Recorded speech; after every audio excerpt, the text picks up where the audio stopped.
tubuuza akawungeezi k'olunaku olwaleero kiki ekiddako. Yes, bill eno esindikiddwa dda mu bukiiko buli aka Defence and Internal Affairs Committee n'akalala aka Legal and Parliamentary Committee okwongera okubeera nga bajekenneenya, but waliwo kino kyekitegeeza mu mateeka abagamba nti kuno kwongera kutyoboola nsala ya Supreme Court. Bayina ekinyusi, bayina bwe basinzira okubeera nga boogera kino. Bo abawakanya biru eno basigazza kukola ki mu mbeera bweti. Awo wetugenda okubeera akawungeezi k'olunaku olwaleero. Yabalaluso tujja nakoonako ku biragiro bya president bye yawa emabegakaawo eri abakulira amagye ku butebenkevu naddala mu byobufuzi by'eggwanga. That kijja kuba kijja wanga tumaliza nteekateeka y'olunaku olwaleero. Mu studios abannange we bali batudde dda bwe okubeera nga tutambuza enteekateeka eno. Nina pleader ow'ekibiina kya NUP Mwami George Musi wali yateredde dda. Then tulina Honorable Kibedi Nsegumire mubaka wa Parliament akiikira abantu ba mityana ey'omambuka ava mu kibiina kya NRM. Ate era tulina Honorable Goreth Namugga mubaka wa Mawogola South ava mu kibiina kya NUP. Tulina munnaffe munnabarometer Mwami Charles Romushana naye waali. Ate era nga tusuubira okwegattibwako Honorable Haruna Cheyune Kasolo naye ajja kuba ayingira wano essaawa yonna. Yandowooza ntandike ne munnamateeka ono George Musi okuva bwe kyafulumye nti ebbago ligenda kwanjulwa leero azaayogera ebigambo bingi nnyo and njagala kutandika n'ebuterevu nnyo. Council, oli ku record ogamba ebbago lino ebirimu ebiwerako bifu byofufululu and I'm wondering lwaki. Ekisooka nzikiriza mbuze kuba tulaba neebaze Mukama Katonda atukuumye ne tuddamu okusinkana wamu n'abakulu bendi nabo wano. Ekisooka ebbago balisiizeeko akazigo nga bagamba nti batuukiriza nsala. Kituufu ensala ya kooti ensukkulumu yabalagira negamba nti mukyuseemu mu nkola ya kooti zino. Era ebintu ebimu byeyayogerako kyali okuteekawo okwetengerera kwa kooti independence. Ekirala nti kooti zibeereko abakugu. Ekirala nti kooti zibeereko wabeerewo abantu abajulira nga musobola okujulira bwemba kooti y'amagye ne mujja mu kooti zino eza bulijjo.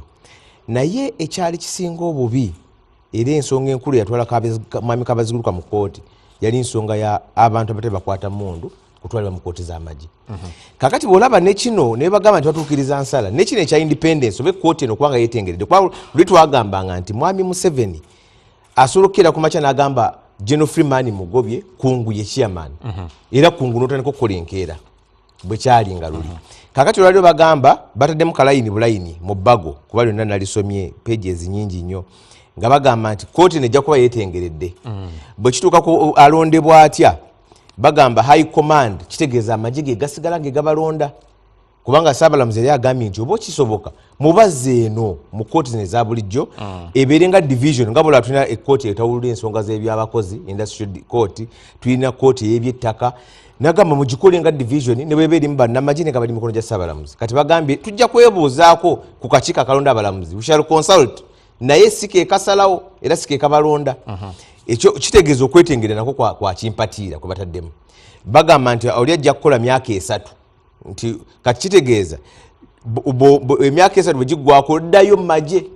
Kakati onoosala otya emisango gwa Katugambe rival commander in chief nga myaka 3 bwe gimala ne bo bagamba nti weetengeredde emyaka gino ogenda kuddayo mu magye. Ekirala ekikulu ennyo y'ensonga y'abantu abatali bakwata mundu. Actually ebbago lino kirikoze kibi n'okusinga ekyaliwo. Kitya? Kubanga bo bagamba era bw'obalaba objective y'ebbago bagamba nti trial of civilians exceptional circumstances, nti abatali bakwata mundu bajje mu kooti z'amagye mu nsonga entono ennyo era olulimi olwakozebwako mu kooti. Naye kakati bw'olaba emisango gye bakoze kyebakoze luli bagambanga section kooti gye yajjawo yali vague nti okwatibwa n'ebintu ebyefaanyiza ebyamagye kati babilistinze naga okwatibwa n'ebino ne babyongeza obungi.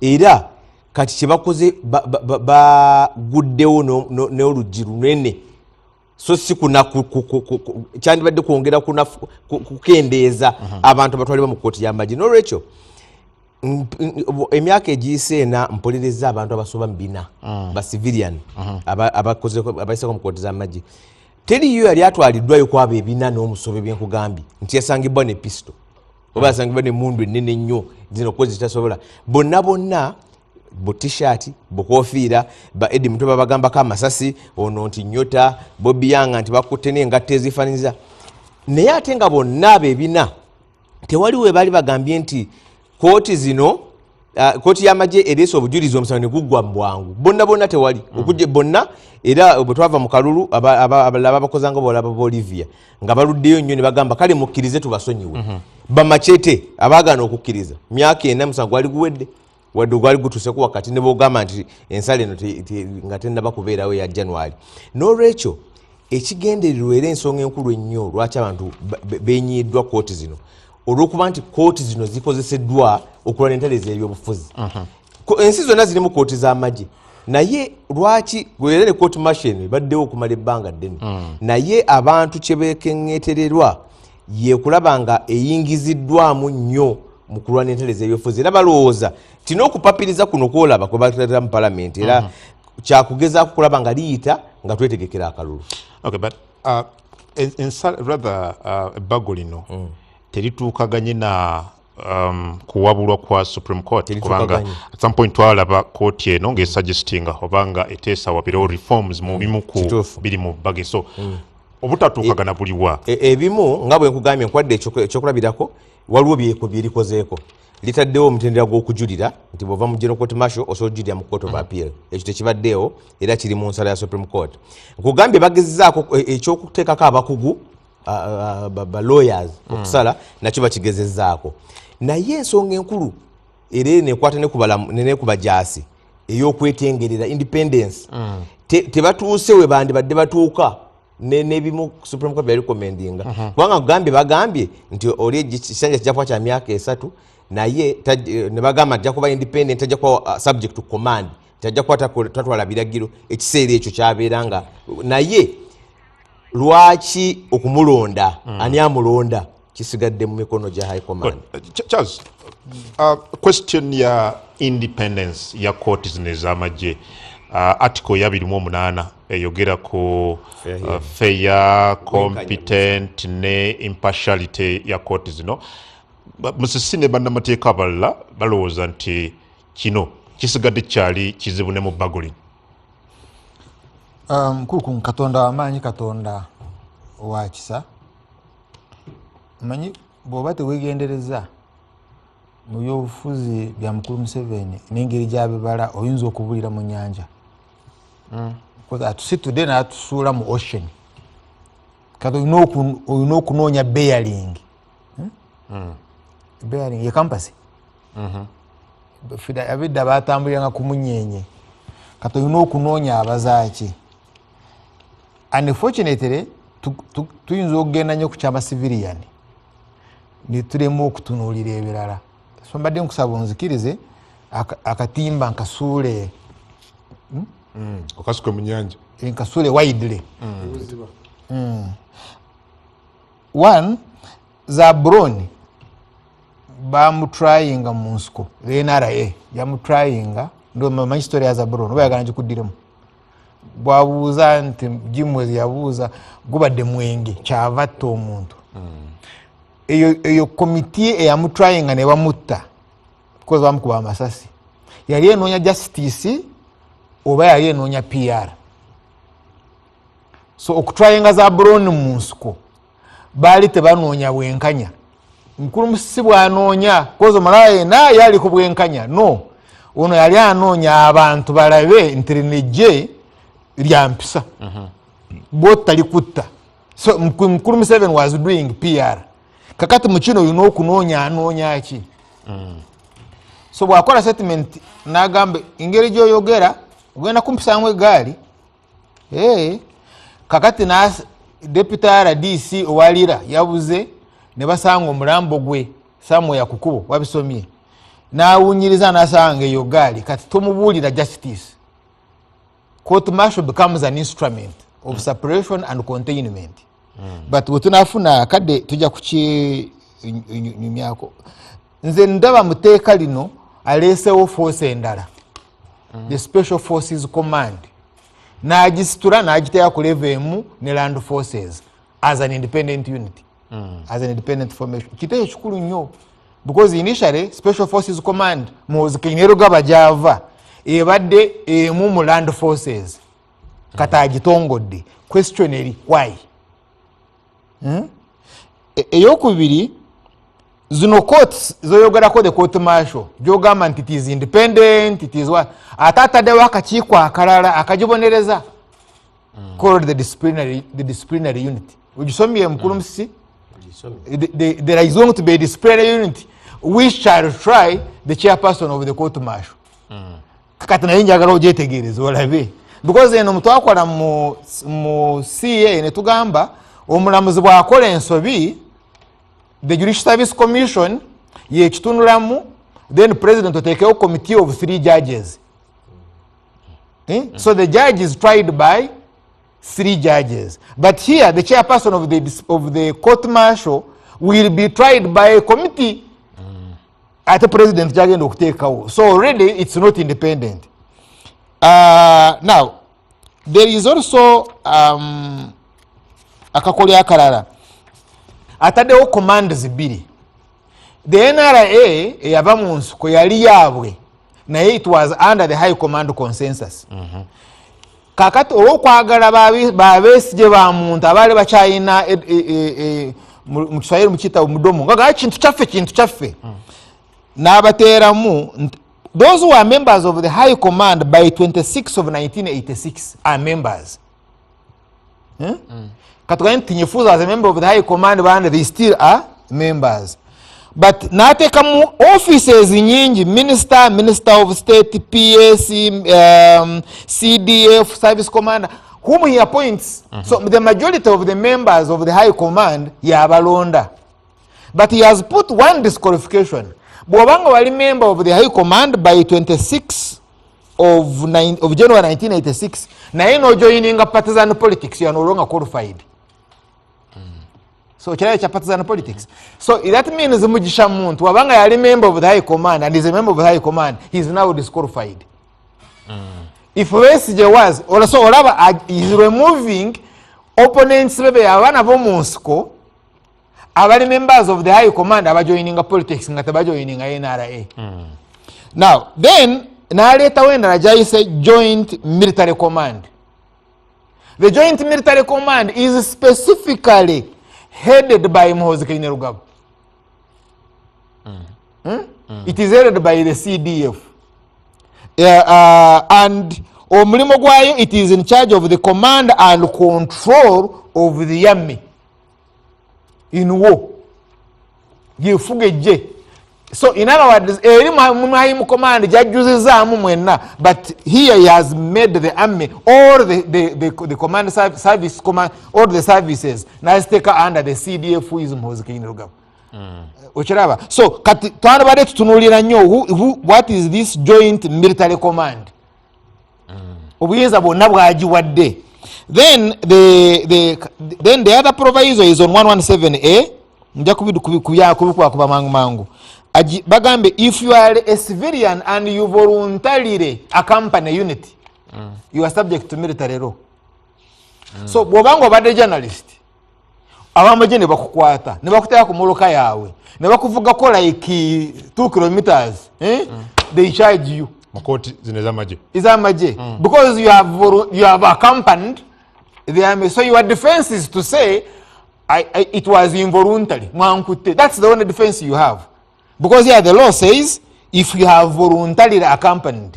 So for you says I have not voluntarily accompanied bankutte. That is your defense, but it's a defense after a long trial, and I don't see how you can. Then if you aid cattle rustling, how would you define aiding cattle rustling? Because aiding cattle rustling also includes eating meat supplied by a cattle rustler. Yes. Enyama eno gyolidde oba ente gye watunda bagiba gw'omuleetedde okukola ki, because how do you define aiding a cattle rustle? By the way, if cattle rustling is like theft of animals, why not then nagamba 1176 117 subsection 6 that ne bw'ova mu magye, even when you have long left the army, basobola okucharginga for an offense you committed, even when you have left the army. So ojja kubolya ng'oganje Kizza Besigye, I'm not subject to naye the procurement of junk helicopters, you committed the following offense, antamanyite zifa, so you are subject to military law. Now mukulu musisi waliwo kyetatunuulidde in 11725 the court of appeal 11725 1725 the court of appeal has become the Supreme Court of court martial save for death sentence. Omusango gwokka gw'otwala mu Supreme Court is if it's a death sentence. But emirala togenda mu High Court, and when you go to court of appeal it is final. You see, this is tricky. Over the court martial, you are not going to go to High Court for issues of law, interpretation of law, and you now go to court of appeal. Bwebigana, you don't go to Supreme Court. Okujjako if it's a death sentence, and we only have it on appeals to electoral petitions. But you see, with electoral petitions, the High Court will have looked into evidence. Cross-examination, determination of evidence. Katuano, you are going to go to court of appeal, but what would you be looking at? Is it evidence or it's law? Okay. Then the High Command. Charles. Then the High Command can sit at any place. So mujja kwa mujirinze Makindye nga yiyo kitugumu nga muwedde. Okay, good. Honorable Namugga, obadde mu parliament leero nga baggo lino lisomebwa mulundi ogusooka oba nga lyanjulibwa parliament omulundi ogusooka. What's your take? Mbadde ndaba Omushana wano ng'ayogera ng'alinga ayimbirira firimu. Abadde ng'ayimbirira firimu lwa Mushana wano ng'akola submission ye ng'oyinza okulowooza byayogera kwegamba kyewuunyisa okubanga twogera ku nsonga z'amateeka. And by the way, ensonga gye twogerako olwaleero twogera ku future ya ggwanga. Era musajja atumulabye ng'alebalinga nga olaba alina obulumi annyonnyola. Lwamushana asaba okutegeeza nti ekizibu kye twafunye mu ggwanga kwe kuba nti kati tetukyawasa ssemateeka eno kitiibwa. Bye bitubonyaabonya kati. Era bannayuganda mwenna abatulaba njagala okubategeeza nti mwenna muddeyo buli asobola gula ssemateeka. Buli asobola gula ssemateeka. Ekirungi ennimi ezimu baazivuunula dda. Bwe munaamanya okutegeera kisemateeka kigenda tuyamba okumanya nti obuyinza tukyabuyina nga bannayuganda. Honorable Ramushana bw'abadde ayogera obadde olowooza nti mukulu Museveni yasazeewo dda. Nedda, tannaba kusalawo. Lino etteeka leero lizze mu parliament ku kye bayita first reading. Ebbago lizze mu parliament ku kye bayita first reading. Lisomeddwa omulundi ogusooka, lisindikiddwa mu bukiiko. Akakiiko ka Legal and Parliamentary Affairs n'akakiiko ka Defence. Kati buno obukiiko bulimu babaka bammwe aba parliament. Ababaka be mwalonda nga babaka b'abantu bakiikirira nsonga z'abantu. Era nga nsuubira nti buli mubaka anaatuulayo ateekwa okulowooza ku baamulonda. Ate era amanye nti bwe baali bamulonda yakwata ssemateeka eno. N'agamba nti nze Namugga Goreth member wa parliament Omagola County ngenda kukola I will defend and protect the constitution of the republic. Kakati temumenyeka nnyo. Bino nga bitandika bino Honorable Yamushana byabadde atubuulira. Ekyali nteekateeka. Bino bannaffe baleese mu ddiro kye baagala. Tukyalina omukisa nga bannayuganda obukyusa byonna ebiri muno in the interest of the people of Republic of Uganda. Nsaba bazzaayo ku preamble muddeyo mwenna mutune ennyanjula ya ssemateeka gye twekolera nga ffe bannayuganda ono Lwamushana gye yali ne tugamba recalling our history which has been characterized by political and constitutional instability. Iffe bannayuganda ne twecommitting to building a future by establishing a social and political order through a popular and durable national constitution. Njagala bino bikwate nze ne bwe songerayo. Based on the principles of unity, peace, equality, democracy, freedom, social justice and progress. Akati bino bw'omala obbinkolera n'okomawo n'otunuulira ebbago lye tuli mu kutunuulira olwaliro ebalese mu paalamenti ya Uganda gy'oyita paalamenti y'abantu abateesa b'abantu. Number one, etteeka lyonna nga likolebwa ku lwani? Etteeka likolebwa ku lw'obulungi bw'eggwanga in the interest of the people. Etteeka likolebwa tukuuma na tukumaakuma. Mukulu Museveni wamulabye nga Uganda nakwate tujja bitukako. Yatugambye nti akulembeza ensonga n'omunaaba n'ebyobugagga ebingi naye nga tewali byakwerinda mumala biseera. Sebe ekifuga ebyokwerinda ge mateeka agayamba bannayuganda naye nga tegayamba bantu. Njagala obategeeza bino ebiri mu eno bbiru gye baleese. Bino bye mu bbiru bino kunywoleza Mukulu Museveni mu buyinza. Bino byonna ebirimu bino kulaba butya bw'ofuuka kkangabaana bw'otiisatiisa bannayuganda nti Namugga bakugirako bw'oti waliwo bakunyigira. Because we have a clear structure ya legal system ya Uganda. Genda ku article 126.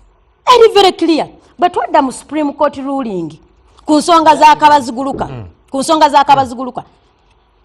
Emu ku byasalibwawo nti waliwo ebibadde bikolebwa mu UPDF Act. Naye nga birulingiddwa nti biri unconstitutional. Era tuddeyo tutereeze kino ekyokutereeza teryakiwakanya. Bwaba oyogedde nti ku court martial basiviliani bano ngeri gye batera waliwo mu court martial is unconstitutional era emenya mateeka. Kati bano bannaffe kye bakoze balina engeri gye baagala abasirikale bano basikiriza obutatunula nayo mu bino kubanga olabye baleesemu the medical board okuddamu okutunuulira health care y'abasirikale baleesemu ebintu bingi binnyo era bw'olaba bino ebya basiviliano bakomyawo mu court martial bisembye eno wansi bye bimu ku biddiridde basoose ne babuzaabuza abasirikale for example bagambye nti we shall establish a health care service for members of the defense forces, establish a medical board, provide the definition of service offense, court martial, pension. Kati ng'alinga akutunuliza nti alaba akutunulira welfare y'omusirikale. Mbuulira abasirikale abaddewo mpayidde kikemu. Abasirikale ababaddewo emisaala gyabwe ne pension waabwe tali clear on how they should get it. Amendment z'ogenda okukola. Abasirikale babadde tebalina malwaliro aga UPDF n'ebirala tegaliiwo. Naye nze njagala okutegeeza bannayuganda nti bw'otunuulira ekigendwa ze tuyita objects or objectives of the bill. Kye bakulembeza ekinene butya bano ba civiliani bw'onaddamu batrying mu court martial.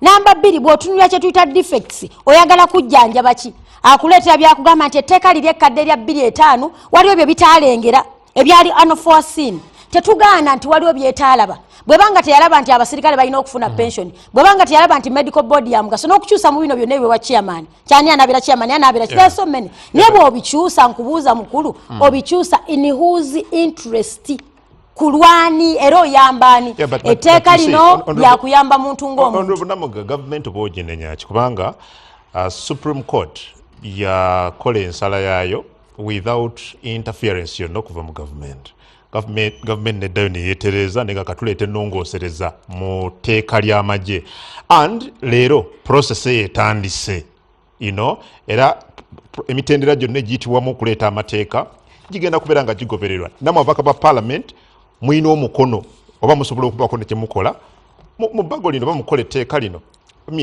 wawofoltingira government nga tugenda mukola ebbago lino ayaaweya nti okyayina baganda bo ne bannyoko abali makomera mu bukyamu ayaweya. But you're not responding to what no ati nkubuulira kati gwe ekyo kyotalowoozaako kati tukola etteeka lino okuyamba bannayuganda ayaweya nti okuva Supreme Court we declaring sections ezimu okuba unconstitutional waliyo files ezaali zirina okuba immediately released from the court martial ziddeyo abantu babaze mu kooti za bulijjo walaba honorable Robert Mao yagamba nti zaali zirina kuba fayiro 423 so far twakutransferinga na 5 government efaayo nga tetuli mu myezi kati ng'esatu kanso musi okuva mu January around 31st wali badde obuuza nti nga progressinga n'etteeka lino dikyusa kubanga within 45 days parliament egenda kuwe processinga kooti fayiro z'abannaffe bano nazo zirinda bbiiru eno fayiro z'abannaffe zirinda bbiiru fayire zitanadda mu makooti ga bulijjo bakiza Besigye abali eruzira bamacheta abakyali mu makomera njagala okubuuza mukulu looya wa Sheno bano balinda act eno esobola okufuluma so anti looya wa Sheno kati bino byenkubuuza balinda bago lino limala okufuluma efuke act of parliament balyoke bafuna obwenkanya so fe tugamba nga parliament ya Uganda Supreme Court as the supreme law of the land yakola ruling twali badde tulaba government etekesa mukola kubanga bagambye nti by doing this batekesa mukola ruling ya Supreme Court niye njagala obuuze bannaffe nti bano abali mu makomera bakolayo ki why are they there. Honorable Kibede awenjagala otandikire Supreme Court yasalawo okay era emu ku byasalawo kwe kugamba nti basiviliani bonna oba batali bannamajje bakyali mu makooti gano fayiro zaabwe zitwalibwe mu kooti eza bulijjo. As we speak abamu bakyaliyo rather. Kino kinulirwa ng'obutawa kitiibwa nsala ya Supreme Court. Eggwanga lino likufugibwa ku nkola y'amateeka. Yes. Era eggwanga Uganda lina demokrasiya waalyo esigamidde ku mpagi 3: executive, judiciary ne legislature. Yensonga lwaki ffenna tuli wano Namugga ali wano mu system government ne promotion gye baakola. Ekyo tuliko olwaleero tetuli mu kukola bibago pya, tuli mu amendment.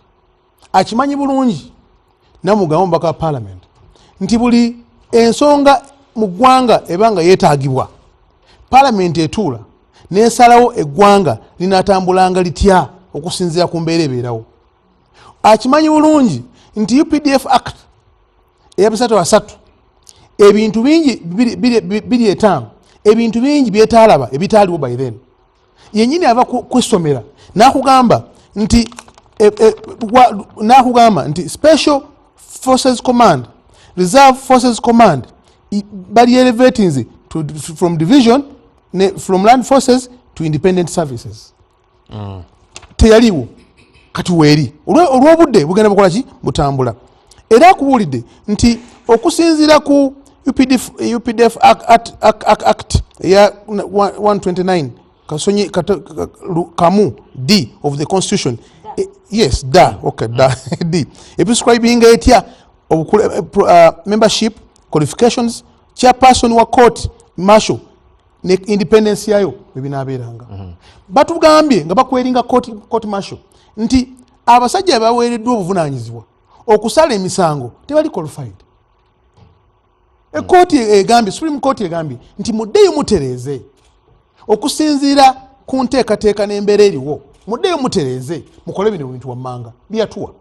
Era amendment eno bill eya 225 kyeriko kyennyini kyekugamba. Era ekugamba nti this bill to amend the People's Defence Forces Act 330 to streamline the composition of the organs, structures of the Defence Forces, to establish health care service for the members of the Defence Forces, to establish medical board, to provide for definition of service offences, court martial, military court, and reserve force, to provide for the restructuring and re-establishment of the courts martial in Defence Forces in accordance with Article 129 1D of the Constitution. Now, ekuleze amabango b'amalibu agabadde created ageetaaga okuziba ono kyabadde yeekwasa ate bw'amadde atandika era tugambye nti lino bbago kiba kiri ligenze mu ligo, ligenze mu defense, omuli okuyitibwa abantu bonna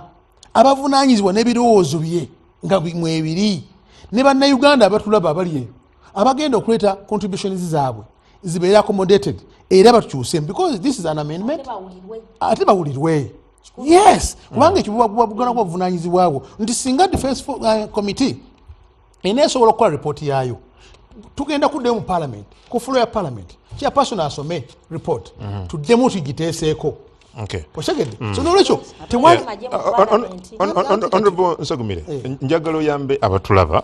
Supreme Court bwe yaliwo ensala yaayo yasanga nti tribunals neza military court tezituukiriza requirement ziri eza ssemateeka ezoogerwako mu article eya 28 ezoogera ku kwetengerera nti kooti zino tezirina kwetengerera.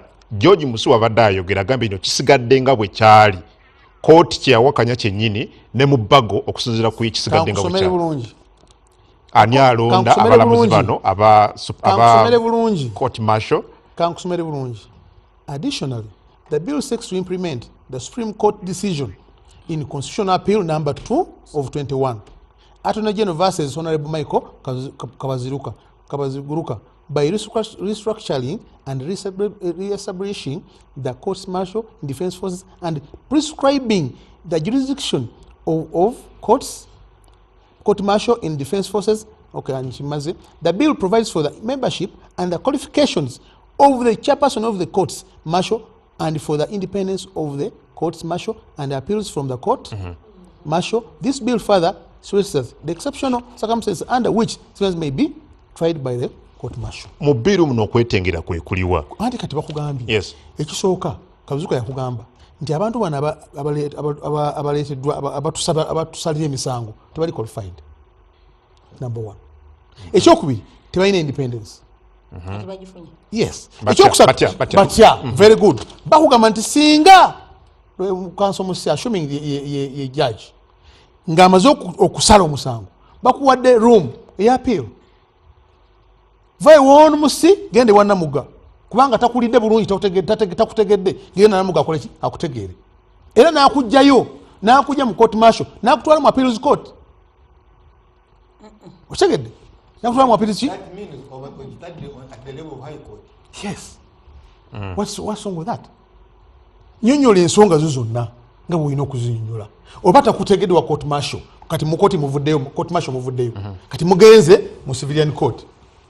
Appeals omulamuzi bali abalamuzi appeals court kati civilian alinachi mu court martial.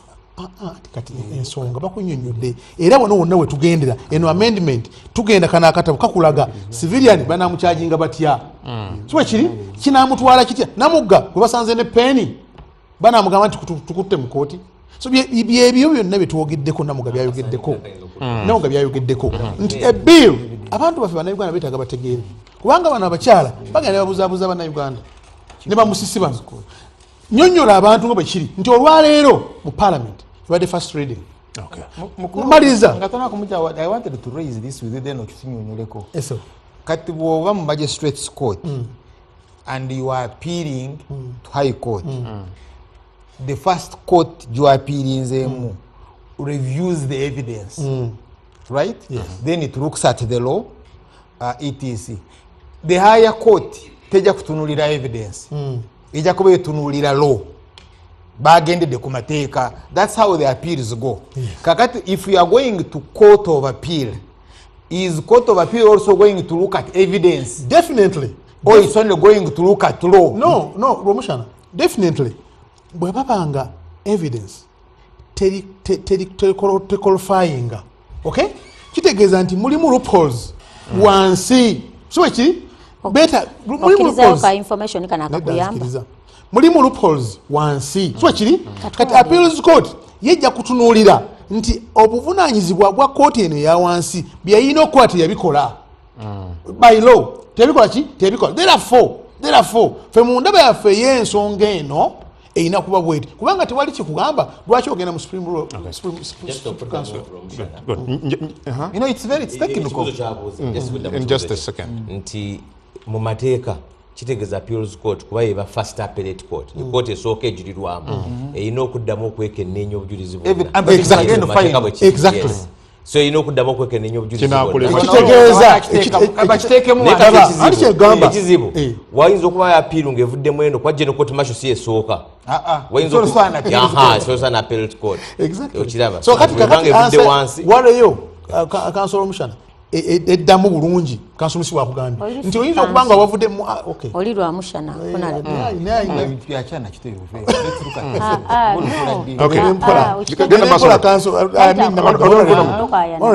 nze ndowooza nti kati nga bwe yannyonnyodde okusooka nga maliza nti electoral offences tetugenda mu Supreme Court tukoma ku appeals court kubanga twaba twavudde dda magistrate nomanye ekyakireeta twavudde mu high court kiba kiri twavudde dda muki mu high court yetegereza ensonga zonna kati appeals court ye eriwo amateeka gagobererwa kati noono gwebatadde mu court martial appeals court egamba amateeka gagobererwa bwegaba tegagobererwa kiki ekyagala tugaana okugobererwa. Therefore kusina kunnyonnyolayo omuntu bw'okwata kooti z'amanyi n'oziteeka ku level ya high court nga kyasubwa nnyonnyodde omuntu bw'akwatibwa alina kutwalibwa mu buterevu mu kooti y'amagye eno gy'otadde ku level ya high court oba yali badatandikira ku kooti zino eza wansi. Kakati ebyo byonna biri muno bitwetaaga okusomako okwetegereza nti ng'ekibuuzo ky'obuuziza nti omuntu singa bamukwata nga mutukutte n'akasaale so ekiri tumutwala mu high court oba tumutwala mu kooti esooka. Well, Honorable Kasolo tukwaniriza waliwo kibuuzo kivuddeyo ennyo ekya okubeera nti tewaabeerewo mateeka gakolebwanga nga gakontana n'ensala eya kooti. Kiri mu ssemateeka nga bano bakijjayo mu kaseera kano. Ekyanjuddwa leero tekikontana na mateeka agaffe gaggwanga. In that regard, njagala kubeebaza mwenna. Nzize sigoberedde kuba mbadde nzija mpaka sitegedde submission y'abakulu bano bonna n'ekikulu kya byonna nti nsanze Namugga yali mu kuteesa ng'alinga agamba nti gavumenti yakoze bubi okuleeta ennyongosereza mu tteeka. Ngambye nti ng'alinga agamba nze bwe nkikutte. So ekikulu kya byonna nti ffe nga gavumenti tugondera era tussa ekitiibwa mu ssemateeka ate tussa ekitiibwa mu institutions zonna. Kyova olaba nti mu tteeka lye twakola ate yo kooti eragira nti kino mukikoze mu bukyamu muddeyo mukole ennongoosereza mu tteeka eryo. Then tukkiriza era kino kyetwakoze ne tukola ennongoosereza. Kati yona Namugga kyalinga agamba nti twali badde ate tujembera kooti ne tutakola nnongoosereza kubanga kooti kyeyatulagira kye tukoze. Era tussa ekitiibwa mu institutions zonna mwe muli ne parliament. Era kakati first reading ekoleddwa leero ababaka ba parliament bano kakati balina kugenda mu committees ezo ne bawaayo ebirowoozo byabwe. Lwaki balaba nti oluusi waliwo bitwetaaga okwongeramu oba okuggyamu. Naye nga nze kyendowooza nti tulina okutambulira ku nfuga ey'amateeka ate wateekeddwa okubeerawo order. You see eggwanga lino amagye tugalina era kyobula kati tuli palamenti eno ngisaba eyanguyirize mangu kuba kati essaawa eno nti tewaliwo tteeka lifuga nakuteeka mpisa mu magye kugamba twetaaga okukola ennongoosereza eno mu bwangu ddala kubanga nga bwomanyi amagye kigambo kikulu nnyo era amawanga amalala saagala kugamensioninga wano kubanga nga bwende minisita bayinza okulowooza nti gavumenti yeyogedde sisobola kumensioninga mannya g'amawanga naye bino bitwogerako wano tetusobola nakubyogera nakubaganya birowoozo ku tteeka lifuga magye g'amawanga ngaago agamu. Naye kakati ffe wano tukkiriza etteeka tulireese era bw'otunula wano isi Uganda saagala efuuka ensi ya kimpe nkyekubire. Buli muntu ayambale nga bw'ayagala, ayambadde ng'omujaasi, ayambadde omulala atambule n'emmundu, omulala atemule banne. Kakati nalowooza nti ngenda kugenda mu kooti bweti. Honorable Kasolo, bw'obadde otandika ogambye gwe mwenye mu bigambo byo nti muli gavumenti egoberera esekitibwa mu mateeka ne kooti za Uganda n'ensala yaazo. Kooti y'emu eyo ensukkulumu yalagira fayiro z'abantu ba bulijjo zibe transferred zitwalibwe mu civil courts.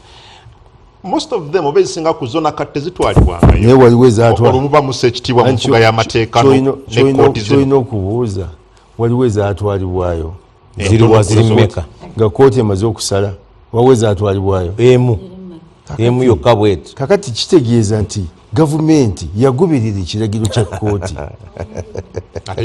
Yes, kubanga singa sitwagobera ekiragiro kya kooti twali twaliddwayo fayiro n'emu.